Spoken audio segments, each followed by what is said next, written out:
friends, and welcome to my current look. I have nothing on my face. I've just washed it and cleaned it, and I'm going to put on my moisturizers now. I use the Juice Beauty Tinted Moisturizer and Sand and the Juice Beauty Stem Cellular CC Cream in the color Desert Glow, and I combine them. It just ends up being the perfect shade for me, and I just kind of adjust how much I use of each color depending on the time of year.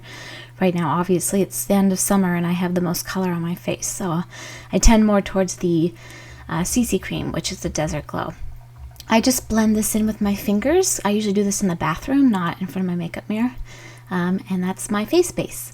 Then I start in with my eyes. I use the NARS Pro Prime Smudge Proof Eyeshadow Base. I've been using this for years.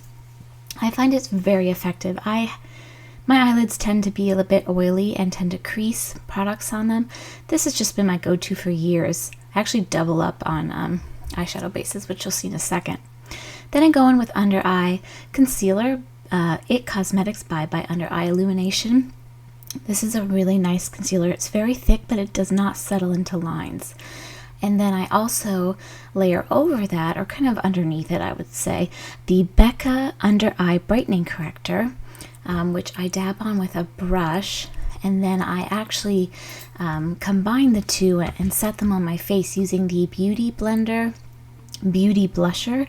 It's Beauty Blender's like smaller Beauty Blender sponge that is meant for blush, but I find it's actually perfect for blending these products seamlessly onto my face. It helps prevent creasing, and it really does a good job of blending them in. I just use it dry for this.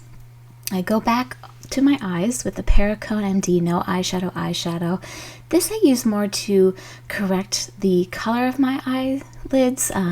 They're naturally pigmented, so I find this product brings it closer to a shade that really is just closer to my skin color, I suppose. But also I just really like the way that the cream eyeshadow that I put on afterwards layers on top of its cream eyeshadow stick.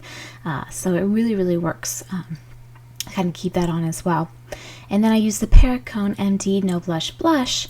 I talked about this in a recent favorites video. This is part of my two-step lock-in blush method. This is like the base layer of my blush, and I just blend this in with my fingertips. I don't double dip in the pot. I just dip once for both cheeks.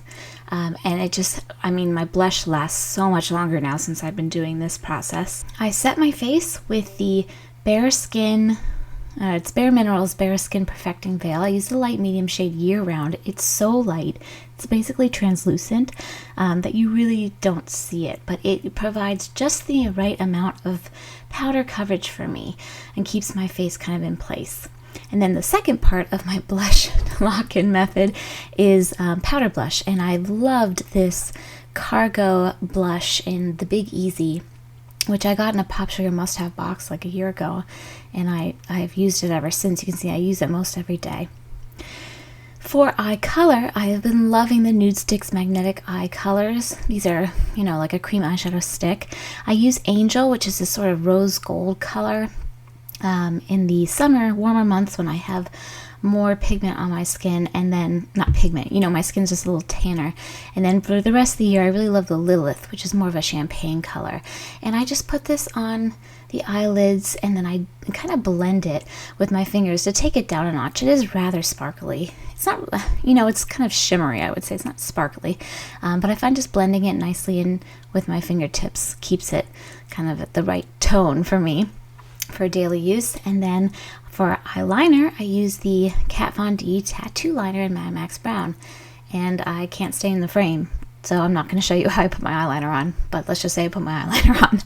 At this point in the makeup process, I spray on, or spritz on, a bit of the Skindinavia Makeup Finishing Spray. I've been using this for years. I rub my face constantly. I have a terrible habit of doing that, and it just keeps my makeup locked in place.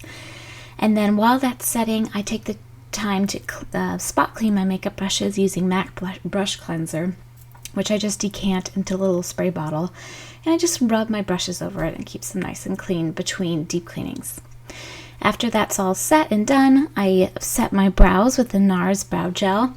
My eyebrows have been a hot mess lately, and I know I should probably go get them professionally done, but I'm such like a little scaredy cat about it. I'm so protective of them, but they've just been really, I've just not been doing a very good job of maintaining them myself, and they look all over the place lately. But this is my favorite brow gel. It really keeps them in place. I curl my eyelashes, and then I go in with my mascara, and my absolute favorite from the past couple of years has been the CoverGirl Clump Crusher Waterproof Mascara. I prefer the brownish black color, but you know, that and the very black, they're both fine. This is just a bit softer, this brownish black, for more of an everyday look. I have very, very fine eyelashes that tend to show product, so I need a very small amount of mascara, and it has to be a pretty dry mascara, and this one is just always does exactly what I want it to. It's not too much, it's not too little, it's just the right, you know, it's just the right formula. It just works. And I don't double dip in the pot. I just one dip in, and I do both eyes, and then I go in with a little spoolie that I keep on hand to just make sure they're separated and nice looking. And that's it. It doesn't look that different from my non-made up face, but it makes a big difference to me in my confidence during the day. Here I'm being silly. I'm not good at makeup tutorials, but pretty easy stuff. That's what I do every day. It takes just maybe 6 or 7 minutes if I'm not rushing, 5 if I'm rushing, and voila, that's what I look like. Thanks for watching, guys. Take care. Bye.